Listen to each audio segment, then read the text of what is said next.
ఓం శ్రీ మహాగణాధిపతయే నమః. శ్రీ మహాసరస్వత్యే నమః. శ్రీ గురుభ్యో నమః. హరి ఓం.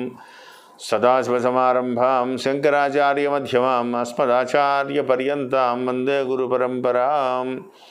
జై గురుదేవ దత్త. పరమేశ్వర స్వరూపం జగతః పితరం వందే పార్వతీ పరమేశ్వరౌ. పరమేశ్వర స్వరూపమైనటువంటి సృష్టికి నమస్కారాలు చేస్తూ డిసెంబర్ 1వ తారీఖు నుండి జనవరి 1వ తారీఖు వరకు గల కుంభరాశి వారికి డిసెంబర్ నెల మాస ఫలితాలు ఏ విధంగా ఉంటాయి మీకు నేను తెలియజేస్తాను.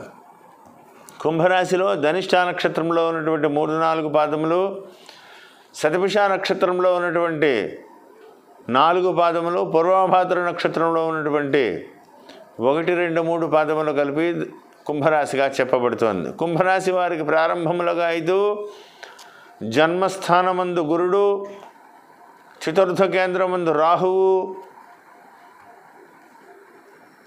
5వ తారీఖు వరకు 9వ స్థానమందు గురుడు కుజుడు, 5వ తారీఖు నుంచి 10వ స్థానంలోకి కుజుని ప్రవేశము, అదేవిధంగా 10వ స్థానమందు కేతువు, 10వ స్థానమందు రవి, 10వ స్థానమందు బుధుడు, 5వ తారీఖు నుంచి 10వ స్థానమందు కుజుడు, వ్యయమందు శనైశ్వరుడు, లాభమందు శుక్రుడు ప్రధానమైనటువంటి ఫలితాలన్నీ కూడా నిర్దేశింపబడుతున్నాయి.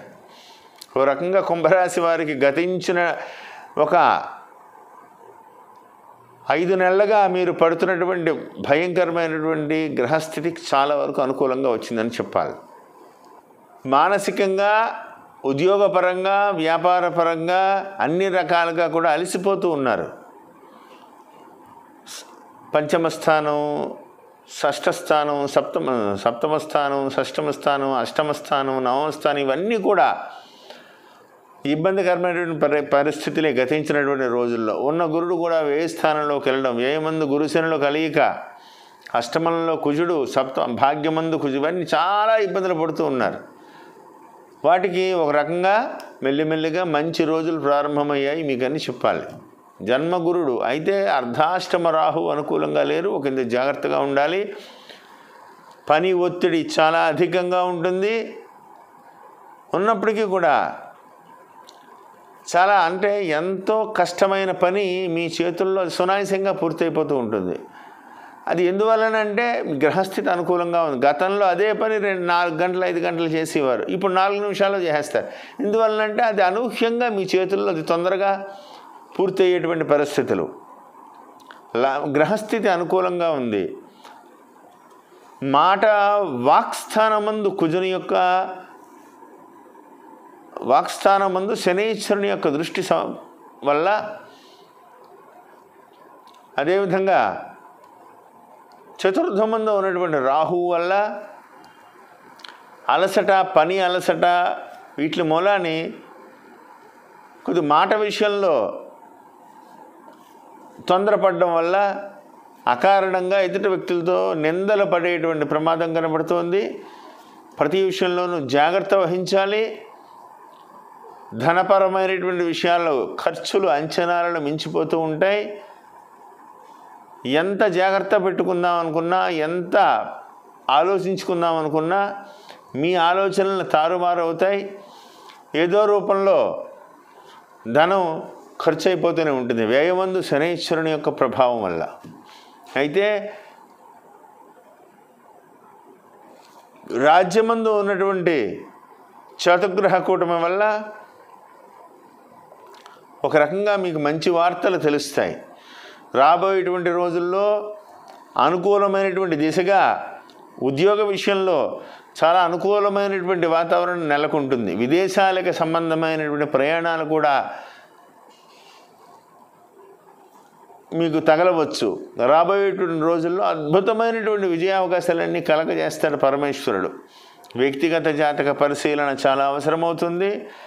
ప్రతి విషయంలోనూ కూడా ఆలోచనాత్మకమైనటువంటి నిర్ణయాలు ఉండాలి.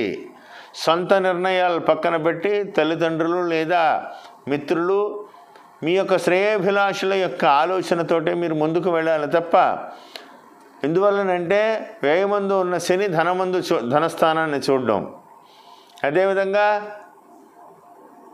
వ్యక్తిగత జాతక పరిశీలన, మీరు పుట్టినప్పటి నుంచి ఉన్నటువంటి గ్రహస్థితుల రీత్యా కూడా మీకు రాబోయేటువంటి రోజుల్లో యోగ దిశలు ఏ విధంగా, యోగ దశలు ఎలా ఉన్నాయి, ఏ విధమైనటువంటి నిర్ణయాలు తీసుకుంటే ఎలా ముందుకు పెడతారు, ఇవన్నీ బేరీజ్ వేసుకుని నిర్ణయాలు తీసుకోవడం చాలా మంచిది. ఒక సంవత్సరం పాటు రాబోయేటువంటి రోజులు ఎలా ఉన్నాయి, దానికి తగ్గట్టుగా మీ ప్రణాళిక సిద్ధం చేసుకుని ముందుకు పెడితే మంచిది తప్ప అప్పటికప్పుడు తీసుకున్న నిర్ణయం ఏదైనా మిమ్మల్ని ఇబ్బంది పెడుతుందని చెప్పడంలో సందేహమే లేదు. కాబట్టి జాగ్రత్తగా ఉండండి.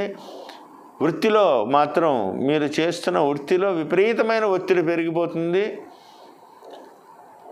సాధారణంగా కుంభరాశిలో జన్మించిన వాళ్ళు ఒళ్ళు దాచుకోకుండా పనిచేస్తారు, ట్రాన్స్పరెంట్గా ఉంటారు. దానివల్ల ఇప్పుడు ఆ వృత్తి స్థానం మీద కుజుని యొక్క దృష్టి ఇవన్నీ ఉండడం వల్ల మూలాని వృత్తి ఇంకా మీ కష్టం అంటే నడిచే ఎద్దునే పొడుస్తారు ఇంకా నడవమని, బాగా పరిగెత్తమని. అలాగ పనిచేసే వాళ్ళ మీద ఇంకా ఒత్తిడి పెరిగిపోతుంది. కాబట్టి ఆలోచనాత్మకంగా ఉండాలి. సూక్ష్మ దృష్టితోటి వీళ్ళతోటి ఎంతవరకు మనం మాట్లాడితే మంచిది, ఎంతవరకు పని చేస్తే మంచిది, తర్వాత ఎలా ఉంటుంది అనే ఒక టాలెంట్ని మీ యొక్క ఎదుటి వ్యక్తులకి మీ యొక్క పనిని ఎక్స్పోజ్ చేసుకుంటూనే పరిస్థితిని మీకు అనుకూలంగా మార్చుకునేటువంటి ప్రయత్నం చేయండి. ప్రతినిత్యము కూడా దశరథకృత శని స్తోత్రాన్ని పారాయణ చేసుకోండి. ఈ నెలలో కుజుని యొక్క ప్రభావము, రాహు యొక్క కుజుడు మీకు అనుకూలంగా మారుతున్నారు, రాహు యొక్క ప్రభావం మీకు కొంత వ్యతిరేకంగా ఉంది. కాబట్టి దుర్గా స్తోత్రాన్ని పారాయణ చేసుకోండి. ప్రతినిత్యము కూడా అమ్మవారికి సంబంధమైనటువంటి స్తోత్రాలన్నీ కూడా చదువుకోండి. దశరథకృత శని స్తోత్రాన్ని ప్రతినిత్యము పారాయణ చేయండి. శనివార నియమాలు చేయండి. శనివారం రోజున ఈశ్వరాలయానికి వెళ్ళి ప్రదక్షిణం చేయండి. పరమేశ్వరుడికి పంచామృతాలు సమర్పించండి. ఆ రోజున ఉపవాసం ఉండి సాయంత్రం భోజనం చేసేటువంటి ప్రయత్నం చేయండి. ఒక శనివారం రోజున నువ్వుల దానం ఇవ్వండి. ఏదైనా శివాలయంలో దీపారాధనకి నూనెని సమర్పించండి.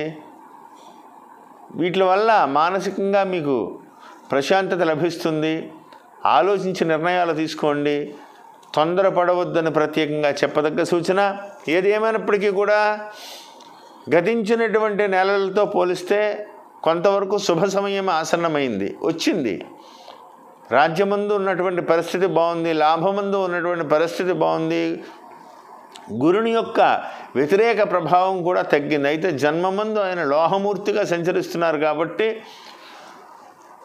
అనూహ్యంగా ఒక్కసారిగా మీకు సమస్యలన్నీ దగ్గరికి వచ్చేసి మీద పడిపోయినట్టు కనపడుతుంది. కానీ మీ తెలివితేటలతో వాటిని పరిష్కరించగలుగుతారు. అలాగే పని ఒత్తిడి కూడా అదేవిధంగా వచ్చేస్తూ ఉంటుంది. మీ తెలివితేటలతో మీరు బయటకు దాన్ని పరిష్కరించుకోగలుగుతారు. దైవారాధన అనుకూలత మీకు చాలా మంచి ధైర్యాన్ని ఇస్తుంది. మీ ఇష్టదైవాన్ని బాగా ప్రార్థన చేసుకోండి. అమ్మవారిని బాగా ప్రార్థన చేసుకోండి. ఈశ్వరానుగ్రహంతో నేను చెప్పిన పరిహారాలన్నీ చేసుకుంటూ విజయపథంలో మీరు ముందుకు వెళ్తారని కోరుకుంటూ జై గురుదేవ దత్త. శుభం భూయాత్.